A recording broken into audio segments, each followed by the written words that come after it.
Selamat malam mahasiswa sekalian. Mari kita mulai perkuliahan ini. Selamat bertemu kembali. Silakan Anda bergabung.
Baik, saya mulai aja.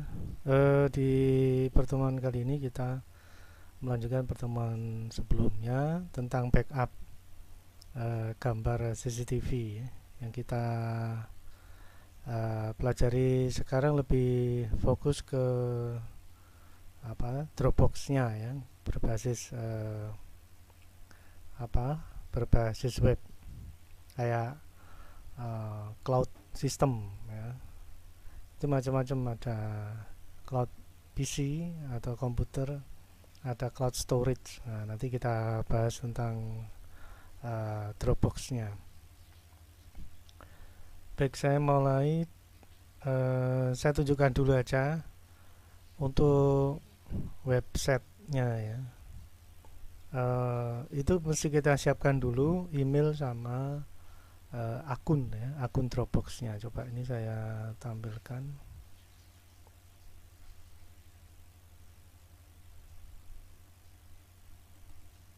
Nah, ini.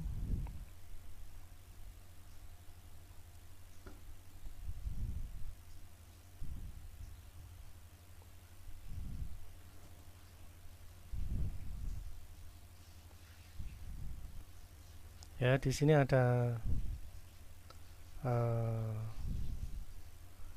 akun Dropbox ya. Jadi sudah punya ya, email dulu ya. Kita siapkan email dulu ya. Nanti kita dapat notifikasi dari Dropbox ya. Kemudian kita verifikasi, uh, baru bisa membuka akun ya. Jadi ini masuk ke sini lewat akun yang didahului dengan membuat email ya. Ya, di sini ada beberapa menu-menunya.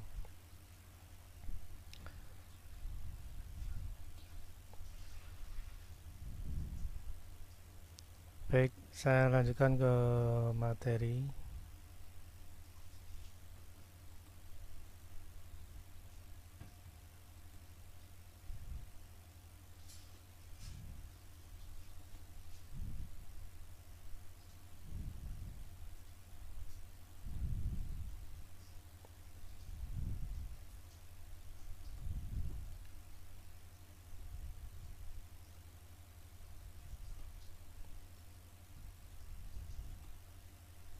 Ya, ini ya, materi kita adalah cloud storage.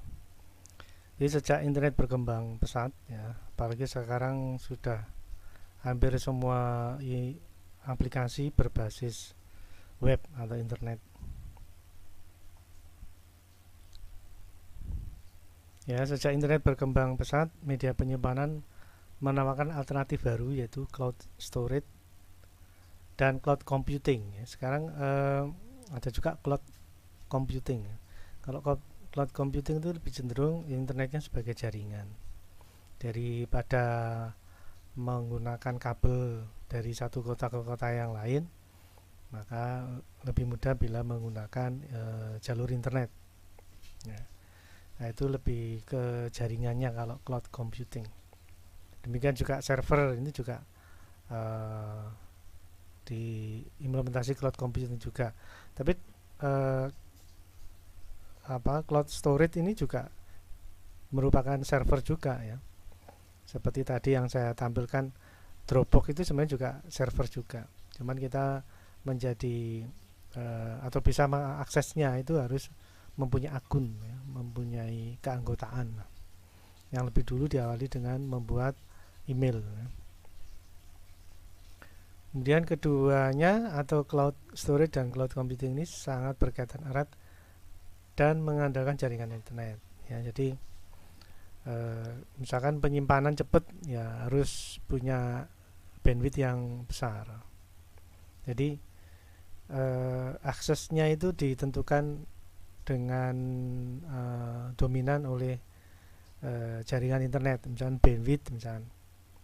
Jadi kalau bandwidthnya besar, maka penyimpanan cepat, pengambilan cepat.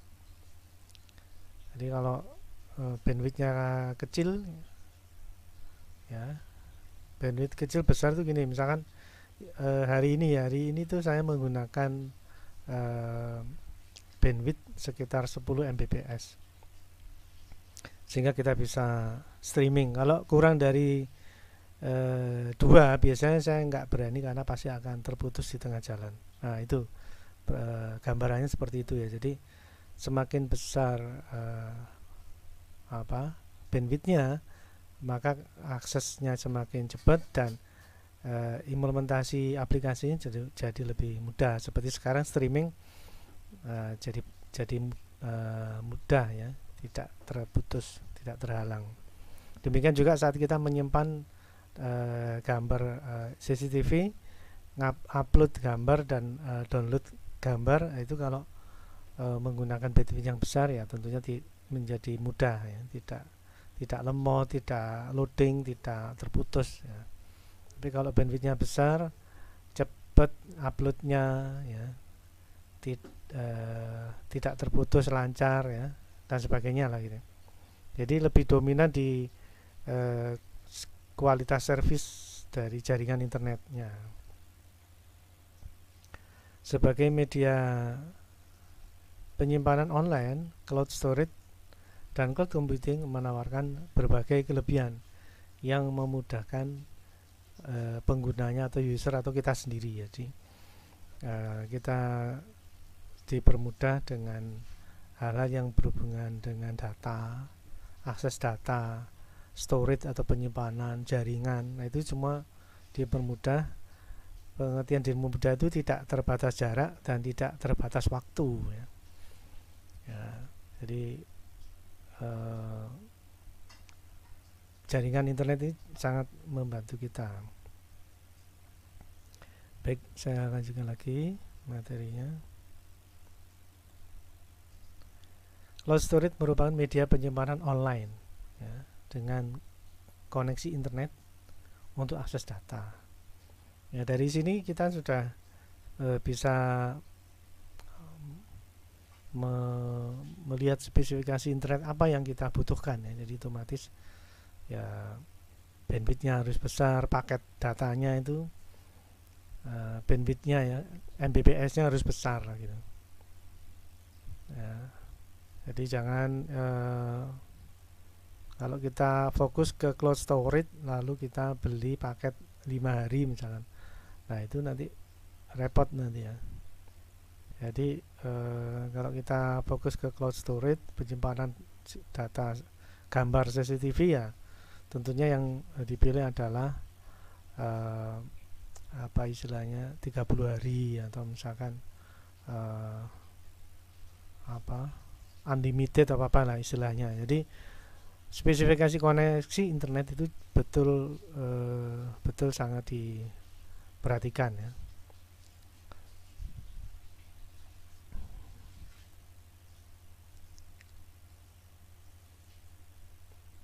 Baik, kita lanjutkan lagi.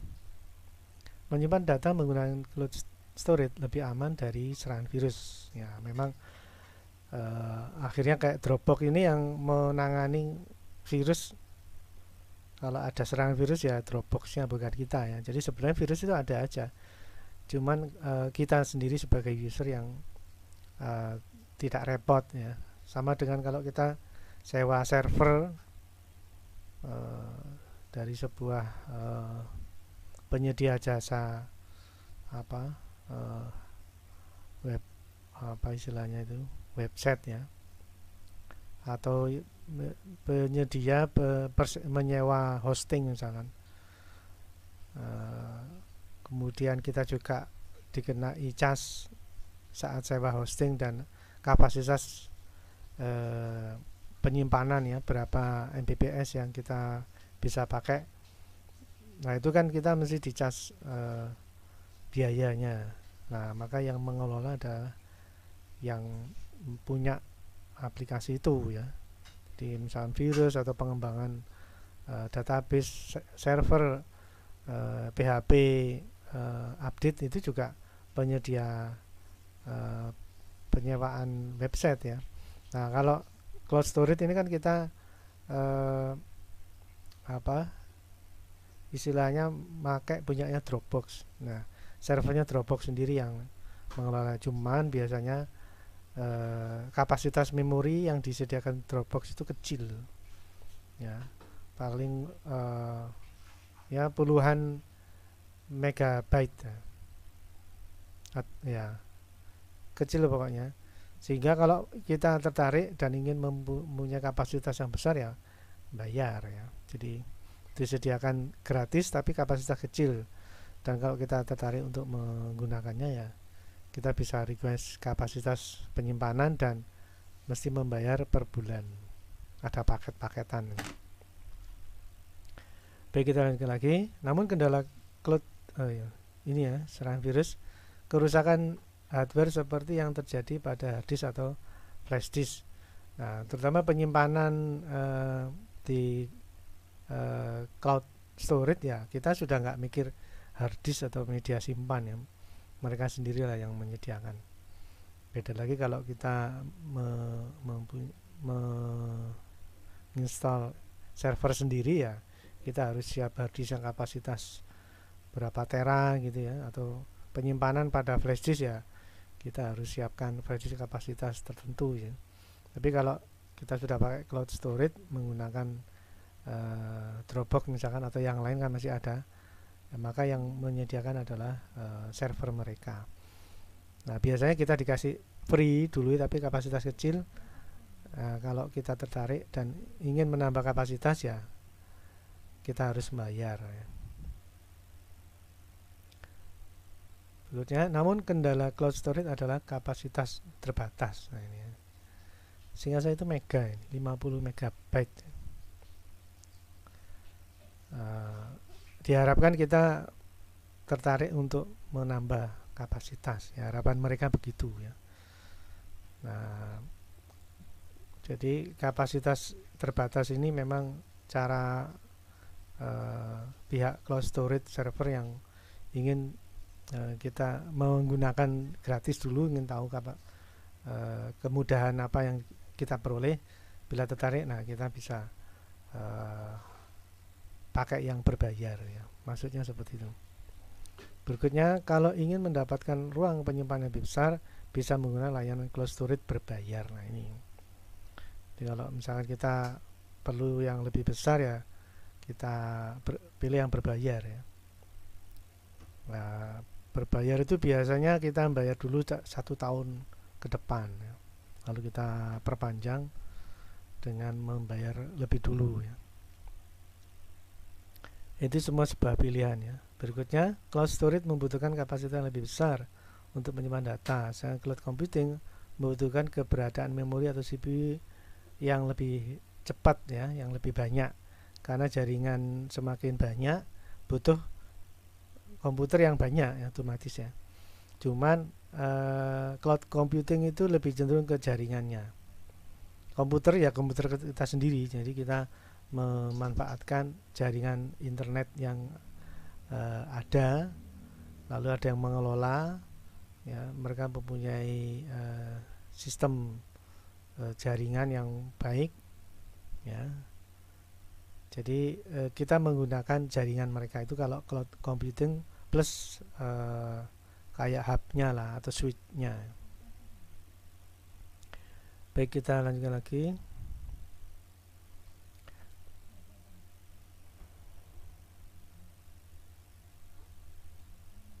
Nah, ini ya. Ini yang tadi sudah saya singgung. Untuk akun Dropbox kita harus siapkan email, ya, seperti tadi saya tunjukkan email, ya. Coba saya tampilkan lagi.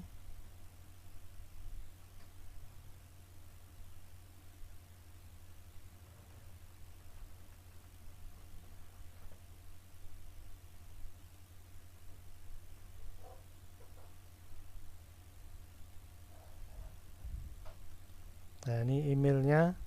Kita nanti berkomunikasi, ya, dengan Dropbox.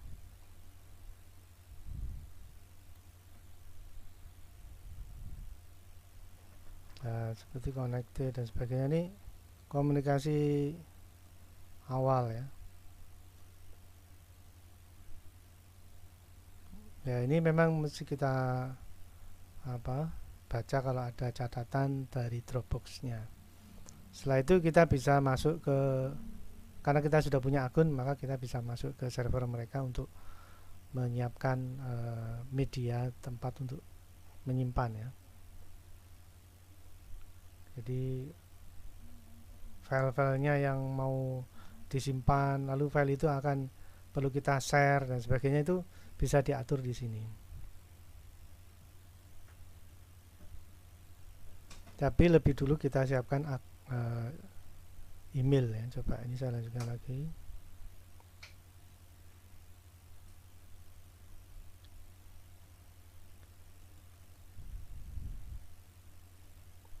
Nah, kalau ini kita sudah punya akun.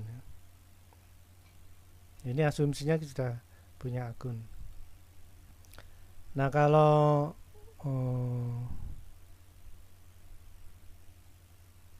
Gmailnya sudah siap,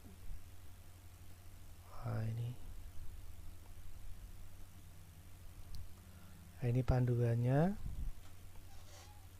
Jadi Dropbox ini kita siapkan di dua tempat, ya.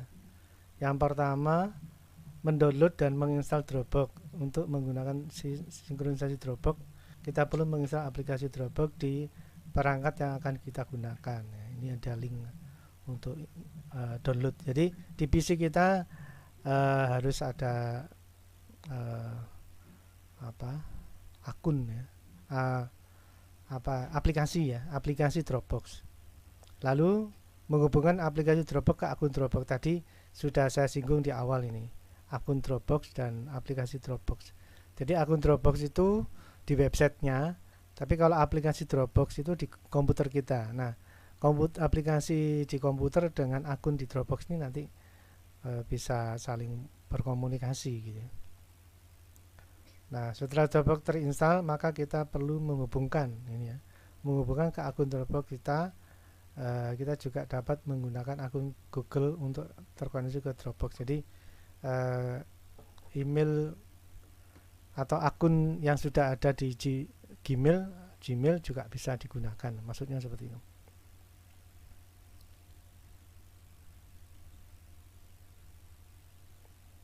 Nah, ini, ya. Nah, ini kalau kita sudah buka aplikasi di komputer akan muncul seperti ini. Lalu kita bisa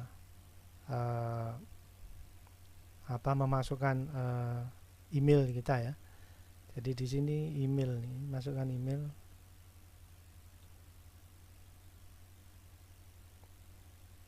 Untuk akun, ya, kemudian kita masukkan, lalu kita mulai aktivasi biasanya. Nah, ini ada beberapa settingan yang mesti kita lakukan. Jadi di sini gambarannya jelas ya, ada komputer, ada Dropbox. Nah, di sini adalah uh, cloud storage-nya di internet ya. Jadi kita bisa koneksi ke Dropbox ya. Nah, ini hal-hal yang mesti dilakukan sudah ada di sini yang bisa Anda lakukan sendiri ya. Jadi misalkan dari Dropbox website ingin kita masukkan ke komputer juga bisa ya. Jadi kita pilih media atau folder yang bisa kita jadikan tempat untuk penyimpanan dari Dropbox website ke komputer ya. Jadi ya ini jaringan juga jaringan internet sekaligus juga storage ya, storage di Dropbox itu bisa komunikasi dengan komputer, juga bisa sebagai media penyimpanan gitu ya.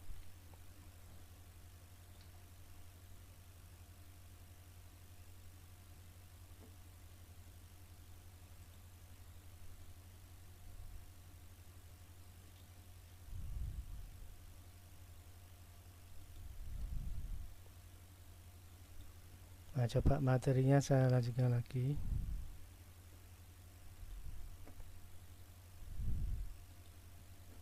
Nah, ini ya, ini akunnya sudah dapat.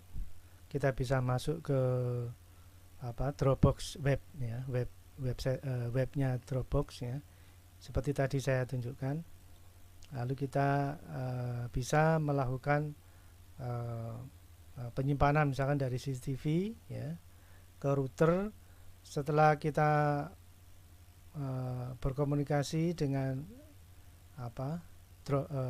Dropbox ya, kita punya akun dan sebagainya, lah ini kita bisa nyeting DVR kita agar tersimpan ke website atau ke Dropbox. Nah, jadilah Dropbox sebagai storage dari rekaman CCTV ya. Jadi apa yang dibaca oleh CCTV dikelola oleh DVR, selain gambarnya disimpan di harddisknya DVR, tapi jangan lupa harddisknya DVR ini kan memang tersimpan, tapi begitu sudah penuh maka akan di replace ya, akan ditindas dengan data yang baru, maka diperlukan backup. Maka setiap data gambar yang ada di kamera ini akan bisa tersimpan di Dropbox. Nah, tapi ini sebuah opsi ya. Jadi kalau misalkan kita tidak mau atau tidak suka penyimpanan yang besar karena bayar mahal misalkan, maka penyimpanan data di Dropbox ini bisa dijadikan sebuah kondisi yang cukup menarik, yaitu misalkan penyimpanan terjadi pada Dropbox hanya saat sensor gerak aktif misalkan kan. Ini biasanya ada sensor detektor ya. Saat ada pergerakan lalu di syuting, nah data syutingnya itu, rekamannya itu baru masuk ke Dropbox ya. Jadi tidak real time data gambar masuk ke Dropbox, karena kalau real time nanti karena kapasitas Dropbox itu kecil ya, maka cepat habis. Maka kita bisa menggunakannya agak lama dengan cara yang itu tadi, penyimpanan ke Dropbox hanya saat ada pergerakan misalkan ya. Untuk yang real time disimpan di harddisk ya, di harddisknya DVR. Tapi untuk saat aktifnya sensor detektor ya, atau sensor gerak, begitu terpicu, barulah rekaman CCTV-nya itu direkam ke Dropbox. Jadi hanya saat ada gerakan saja rekaman ke Dropbox dilakukan. Tapi kalau real time-nya ke harddisk DVR itu sendiri. Itu salah satu contoh implementasi yang tidak membutuhkan kapasitas besar di Dropbox, kurang lebih seperti itu.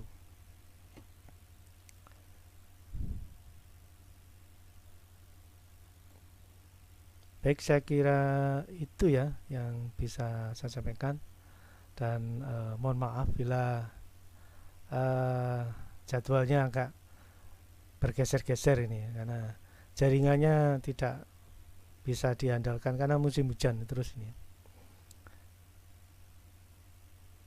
Tapi secara pertemuan saya tetap schedule-nya tetap sama sehingga tidak berubah. Baik, saya kira itu dulu yang bisa saya sampaikan. Semoga bermanfaat dan kita lanjutkan di pertemuan yang lain, di eh, pembahasan yang lain pula. Baik, saya kira itu dulu. Jaga kesehatan. Selamat malam. Sekian dan terima kasih.